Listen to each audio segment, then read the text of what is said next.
Untuk makanan gratis tambahan 100 triliun, Pak Prabowo ambil dari anggaran yang dipangkas. Dipangkas 306 triliun dan sebetulnya lebih besar. Lebih besar lagi, karena ini tidak termasuk dividen dari BUMN. Ini tidak termasuk dividen dari BUMN. Kalau tidak salah 170 triliun kalau tidak salah. Tapi kembali ke BUMN berapa dan tetap ditahan oleh pemerintah cukup besar. So itu Pak Prabowo menyadari bahwa kalau uang itu dipangkas, ditarik dan tidak dikucurkan ke ekonomi, ini pertumbuhan ekonomi kan melambat.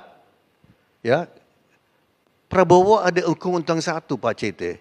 Prabowo adalah anaknya seorang guru besar ekonomi. Prabowo bukan sarjana ekonomi, tapi menurut saya dia lebih menguasai ekonomi daripada banyak sarjana ekonomi. Gak sungguh. Kenapa? Karena selama puluhan tahun dia belajar dari orang tuanya, yang juga orang tua saya. Belajar di meja makan. Belajar dari apa? Pembahasan kan kami belajar prinsip ekonomi dari orang tua. Ya. Dan dia tahu bahwa kalau uang tidak di-spend, tidak dikucurkan, tidak dibelanjakan, itu kan bisa menyebabkan kontraksi. So walaupun uang itu diambil dari program-program, itu berarti akan di-spend, dibelanjakan untuk program-program yang strategis. Ya. Ada program-program perjalanan dipangkas.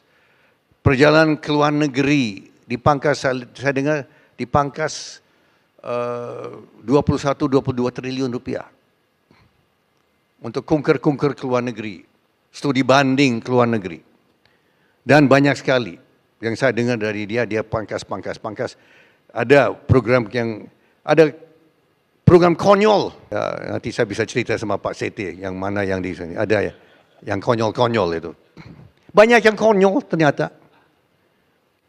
Pak Prabowo cerita sama saya dia berapa minggu dia periksa anggaran APBN. Ternyata di APBN kita ada 9 tingkat, Pak. Ya, biasanya presiden menteri periksa sampai tingkat ke-3 ke-4. Prabowo periksa sampai tingkat ke-9, Pak. Tingkat ke-9, dibongkar semua, Pak. Nah, dari itu 306 triliun, 100 triliun itu dari yang untuk makanan gratis itu dari 3